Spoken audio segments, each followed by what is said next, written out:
இல்ல அவங்க வந்து இந்த மாதிரி பண்ணிக்கிட்டே இருந்தாங்கன்னா நான் வரவே மாட்டேன் ஆண்டி பாத்துக்கோங்க அப்படின்ற மாதிரி வந்து ஸ்ருதி வந்து மிரட்டுறாங்க. என்னம்மா இதுக்கு போய் சொல்றேன், நான் வந்து சிந்தாமணிட்ட பேசுறேன், அவளோட ப்ரூ பிசினஸ் வந்து நான் தடுக்கிறேன் அப்படின்ற மாதிரி வந்து சொல்றாங்க. சரிம்மா பாருங்க, அவங்கள்ட்ட பேசுங்கம்மா அப்படின்னு சொல்லிட்டு ரவியும் கோவமா வந்து வெளியே வராங்க. அந்த டைம்ல வந்து முத்து வராங்க. என்ன பல பொருள் வீட்டுக்கு வந்துட்டு போலயே அப்படின்ற மாதிரி கேட்கும்போது அதுக்காக நான் ஒன்னும் வரல முத்து அப்படின்னு வந்து சொல்றாங்க. என்னாச்சு பாரு, நீ இன்னும் ரவியை மன்னிக்கலையா அப்படின்ற மாதிரி சொல்றாங்க. இல்ல அந்த நீத்து வந்து பூக்கடை ஆரம்பிச்சிருக்காளாம் அப்படின்ற மாதிரி சொல்றாங்க. சரி அது இருக்கட்டும், அதுக்கும் இதுக்கும் என்ன சம்பந்தம் அப்படின்னு வந்து கேட்கும்போது அந்த பூக்கடைக்கு பேர் வந்து ரவி பொக்கேவா அப்படின்னு வந்து சொல்றாங்க. என்ன ரவி உன் வாழ்க்கையில இப்படி ஒரு ஏழு விளையாடுது அப்படின்ற மாதிரி வந்து அவங்க வந்து கிண்டல் பண்றான். ஏய் நீ வேற சும்மா இருடா, என்ன கடுப்பு மேல கடுப்பு ஏத்துறாடா அப்படின்னு வந்து ரவி வந்து சொல்றாங்க. சரி அதுக்கு ஏன் நீ அம்மாட்ட வந்து பேச வந்தா, அதுக்கும் அம்மாவுக்கு என்ன சம்பந்தம் அப்படின்ற மாதிரி சொல்லும்போது அந்த சிந்தாமணி தான் அவளுக்கு வந்து பூ வந்து அந்த பூ பிசினஸ்க்கு ஹெல்ப் பண்றது வந்து சிந்தாமணி தானா, அதனாலதான் வந்து அம்மாட்ட சொல்லி பேச சொல்றதுக்காக வந்தோம் அப்படின்ற மாதிரி வந்து சொல்றாங்க. ஓ அப்படியா, அந்த அம்மாவுக்கு நம்ம குடும்பத்து மேல என்னதான் காண்டுனே தெரியல.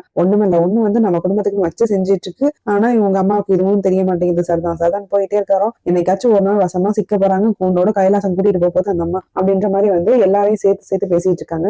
என்னடா சொல்ற, யாரோட கைலாசம் கூட்டிட்டு போவாங்க அப்படின்ற மாதிரி வந்து விஜயா கேட்கும்போது ஆமா உங்களையும் சேர்த்து தான் கூட்டிட்டு போறாங்க. என்னைக்காச்சும் அவங்க தப்பு மேல தப்பு பண்றதுக்கு நீ இவங்களும் சேர்ந்துதான் உடனே உங்களை கை காமிக்க போறாங்க. உங்களையும் போலீஸ் வந்து அரெஸ்ட் பண்ணி தான் போகுது, பாத்துக்கிட்டே இருங்க அப்படின்ற மாதிரி வந்து சொல்றாங்க. நான் என்னடா பண்ணேன், நான் வந்து அவங்களுக்கு ஒரு டீச்சர் மாதிரி அவ்வளவுதான்.